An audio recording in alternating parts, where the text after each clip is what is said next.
उसको फिर जब मैंने उसको रिकॉर्ड किया, ऐसे ही नॉर्मली लाइव रिकॉर्ड किया, बड़ा प्यारा आशीर्वाद मिला। उस गाने के बोल थे कि आपन रहे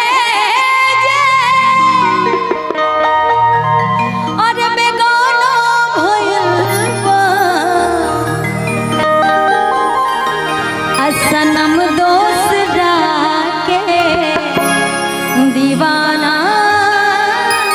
भइलबा। लेकिन एक लाइन में इसी में और कहूंगी मैं, जाता रहे हो मुझे छोड़ कर तुम, मासूम सा मेरा दिल तोड़ कर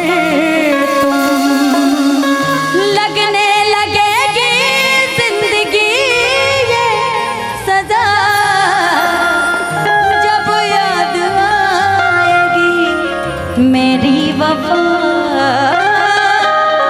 जब याद आएगी मेरी वफा।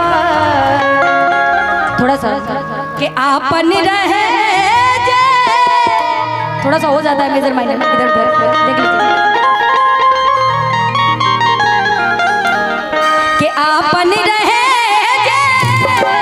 और बेगाना भइलबा, सनम दोसरा के दीवाना भइलबा, सनम दोसरा के दीवाना भइलबा।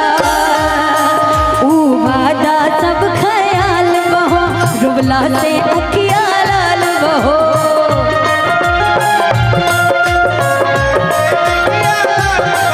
ऊ वादा सब ख्याल बहो, रुबला से अखिया लाल बहो। आपन रहे जे बेगाना भइलबा, आपन रहे जे बेगाना भइलबा, सनम दोसरा के दीवाना भइलबा, सनम दोसरा के दीवाना भइलबा। और कब सोचल न रही तू इतना बदल जाई,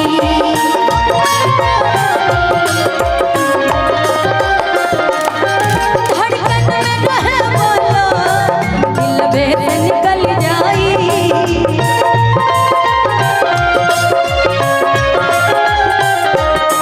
कब सोचल न रही तू इतना बदल जाई, धड़कन में रहे वाला दिल बेत निकल जाई। जुदाई तखाली बहाना भइलबा, जुदाई तखाली बहाना भइलबा, सनम दोसरा के दीवाना भइलबा, सनम दोसरा के दीवाना भइलबा। लास्ट लाइन क्या, छुप छुप के हमरा से उछल करत रहे,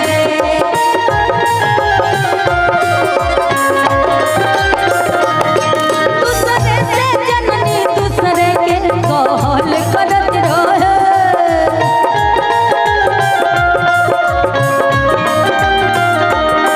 छुप छुप के हमरा से उछल करत रहे, दूसरे से जननी दूसरा के कहल करत रहे।